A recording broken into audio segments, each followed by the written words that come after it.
Uh, First of all, the system is a parasite.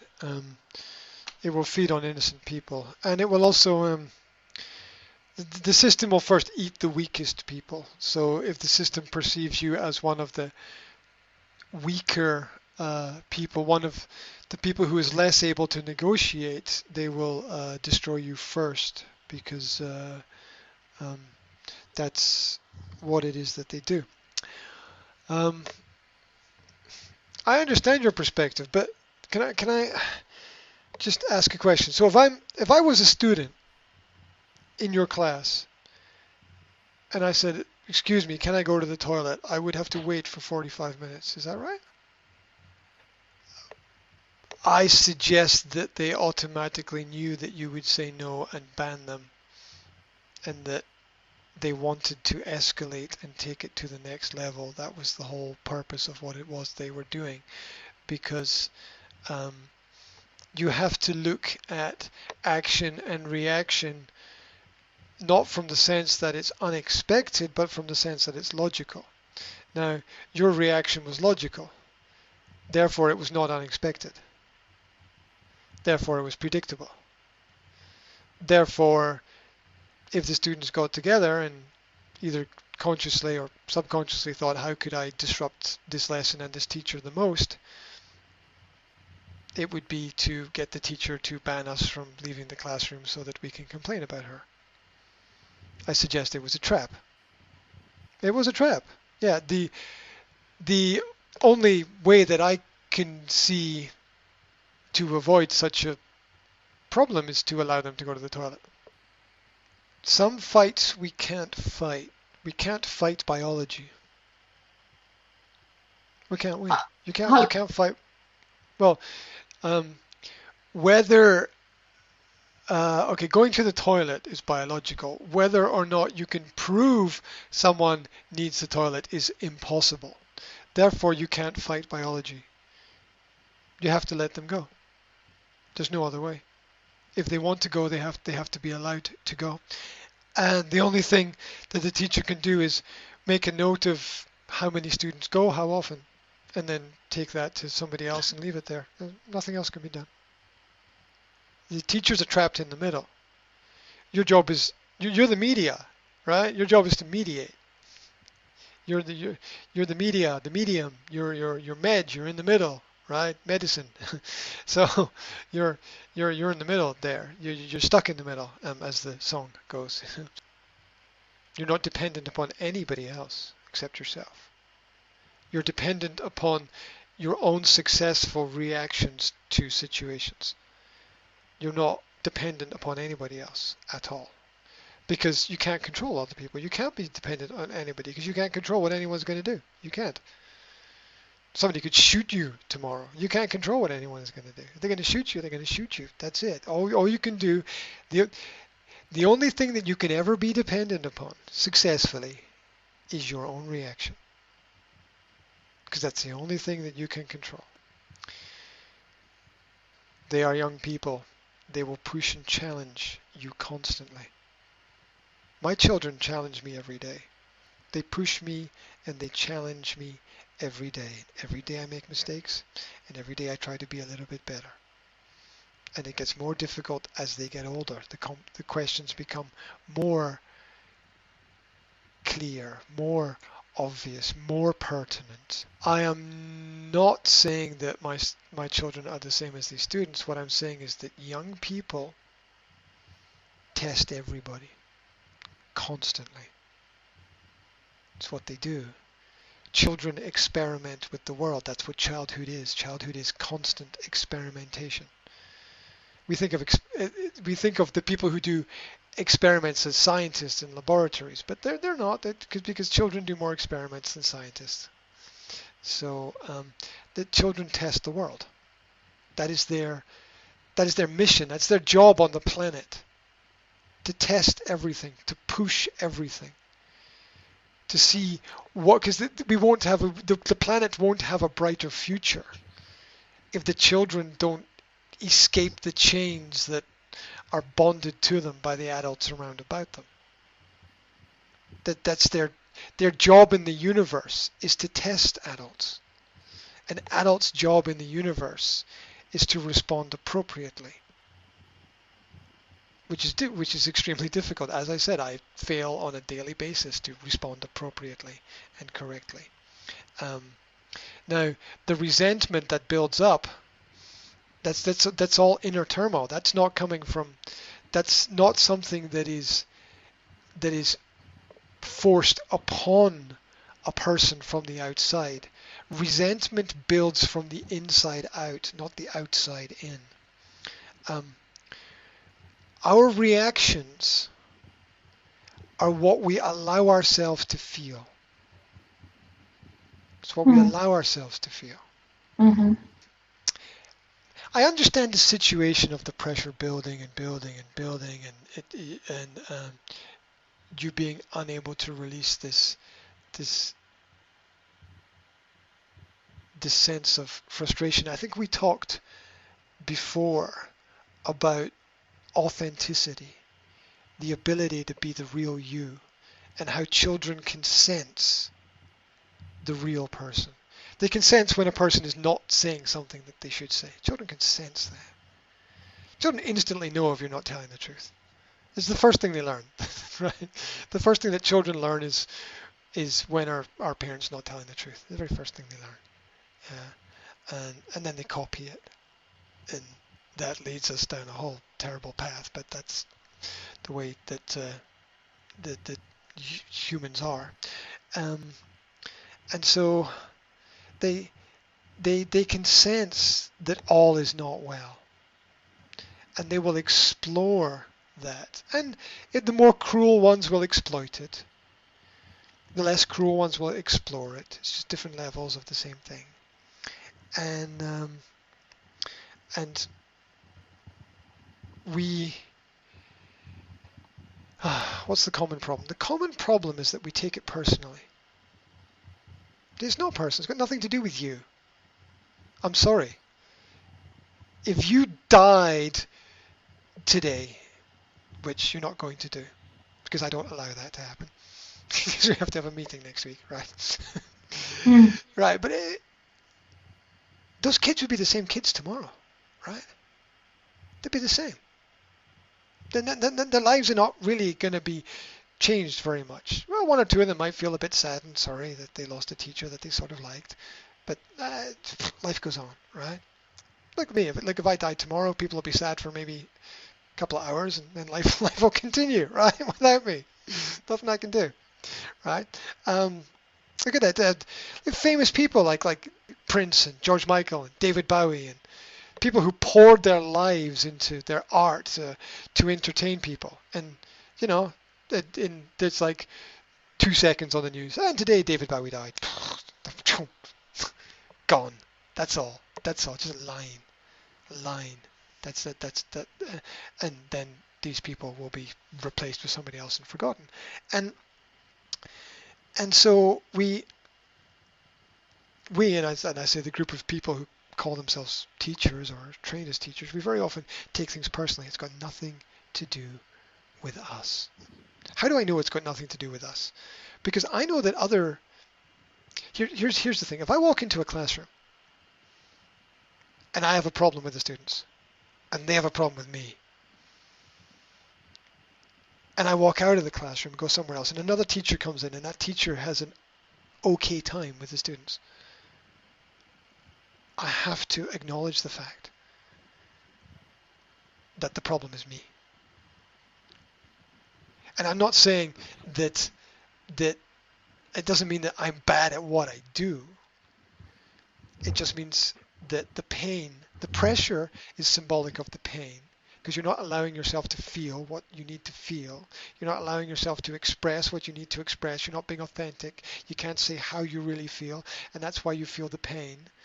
And the students can sense that. And when you are inauthentic and you don't allow yourself to be honest about the pain that you feel, that's when you shut down and you can't connect to anybody. Because you can't tell the truth to anybody. Because nobody understands. There's no one there to talk to because nobody understands, because I can't tell anyone how I feel because I'm all tied up inside, because everything's all frustrating and I can't communicate with people because I can't tell them how I feel because I'm in a situation where I can't tell them how I feel and they make me feel like that anyway and everything just builds and gets worse and I feel like there's a monster inside of me that wants to escape, but I can't let it escape anywhere because I'm supposed to be this model of calm, and the truth is that that's not the real me. And we're bottling everything up inside. It's like that champagne bottle that you shake and shake and shake and shake and shake and shake and shake. Suddenly the cork flies off, and that's when you scream or shout at somebody and lose it. And when you lose it because people don't respect you anymore. And they don't respect you because you held it all inside and you didn't say everything earlier. But you didn't know where or when or how to say it because it was a difficult environment. And once you start down the road of just not being authentic, because the truth is you were very uncomfortable in front of the students, but you couldn't say to the students, I'm really not very comfortable in front of you, because that would be a sign of so-called weakness. But the truth is that the only escape is the truth. Yeah, the only escape is the truth, which is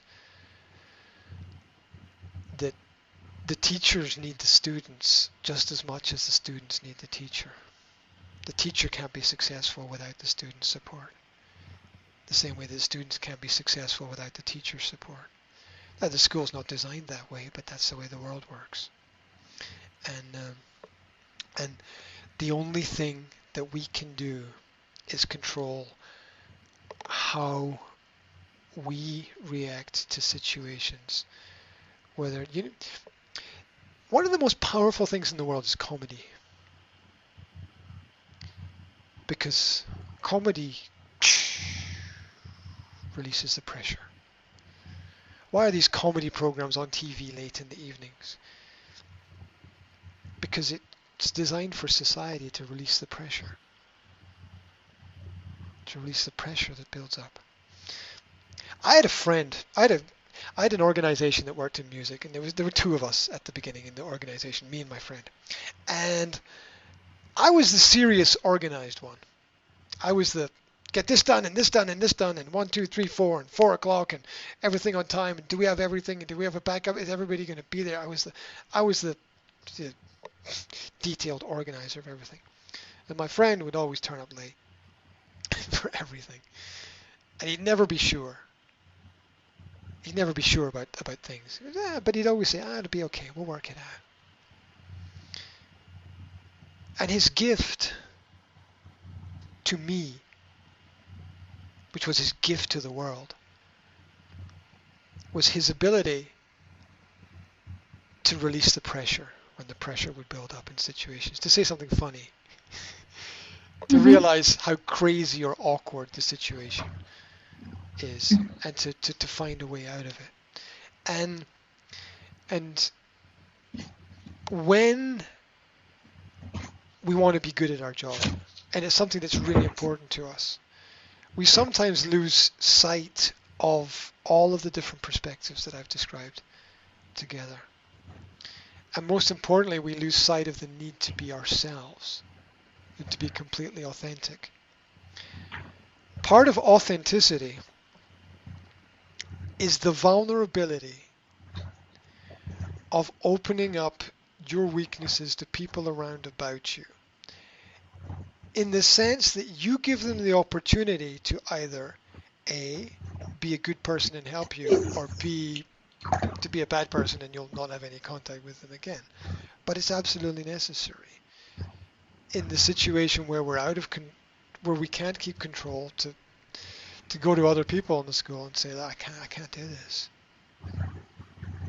I need, or I'm having a problem. I need some help here, right? Because let's be honest, the teachers need more help than the students. In the school environment, teachers are always asked to do the impossible. Whether or not the students are successful cannot be judged in the long term. The success of school cannot be judged at all. Because if school is supposed to prepare us for life, it does a terrible job.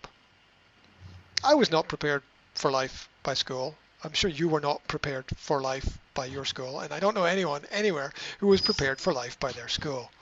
Um, so there's a chain reaction that happens. The pain is a result of the pressure.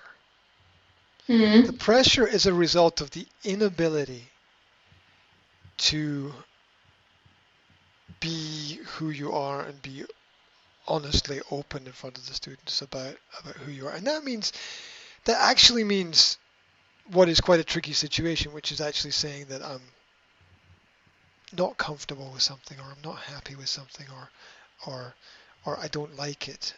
But we have to understand the fact that there are things that we don't like very much that we can't change. And so that would be one of the things that I would express to a group of students. I'm not happy about it. I don't like it. It makes my life awkward and complicated. But if you have to do it, you have to do it. But just as a general rule in life, please don't make other people's lives awkward and complicated, because you're going to have a really bad future if you do that, right? So, I'm not going to be affected by what you do. But I can tell you, if you keep doing it to other people in life, it's going to come back like the boomerang. It's going to come back around. I think that when we are inauthentic, and that means when we can't honestly express how we feel, we start to bottle things up inside. It's like I explained, like the bottle of Coke that you shake, Mm. Yeah, and the yeah. pressure builds up, and that happens when we can't release out how it is that we feel. I've experienced this in personal relationships, say with a girlfriend in the past, where I wanted to say something but I didn't say something, and the pressure builds up and it explodes because I didn't say what I needed to say when I should have said it. And I think that happens in almost all relationships, and I think the teacher-student relationship is another example of that. And I think our own inabilities to be authentic um, causes the pressure to build up. And as I said, students will explore or exploit whatever is within their environment, and um, the they will. It's like the poke, like they will poke, right, Yeah, yeah. to see what kind of reaction they Yeah. can get, like the animals do, right? Like is it alive? Is it dead?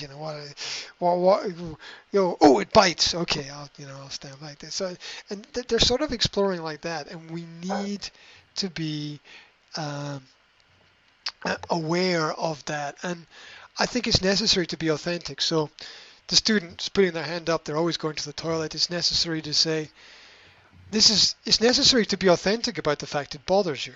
It's necessary to be authentic about it's annoying.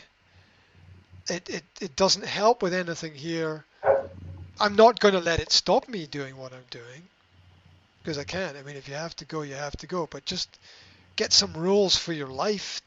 I would say to the students that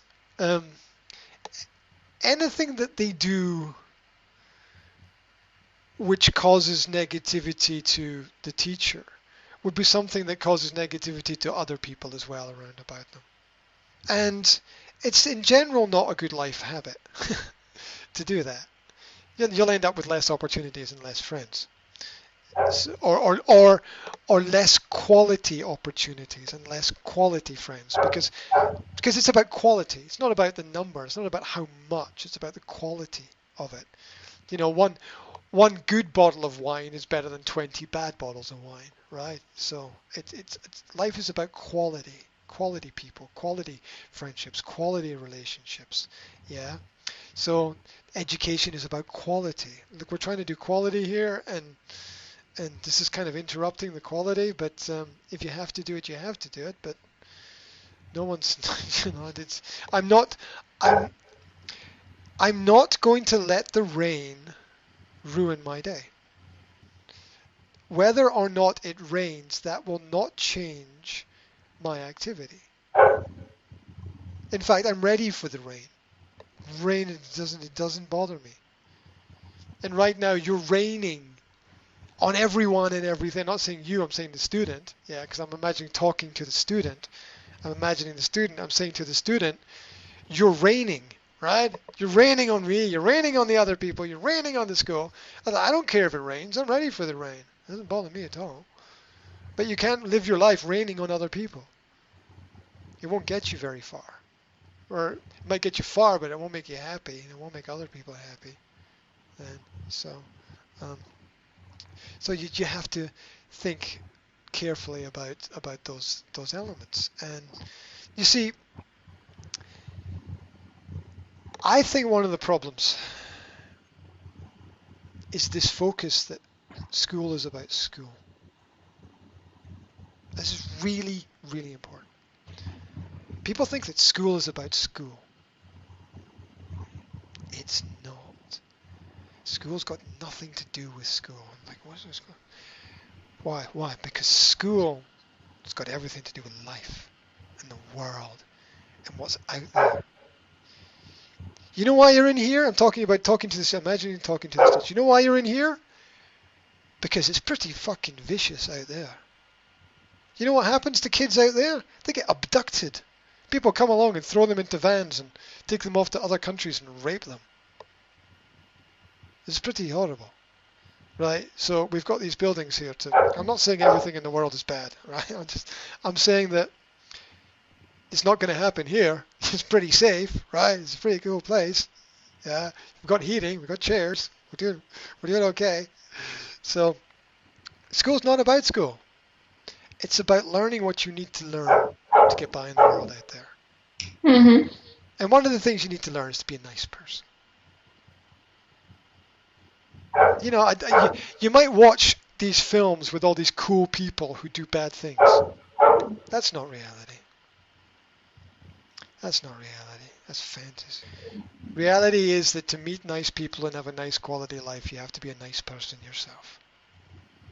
School is not about school. It's about learning what you need to learn for the real world.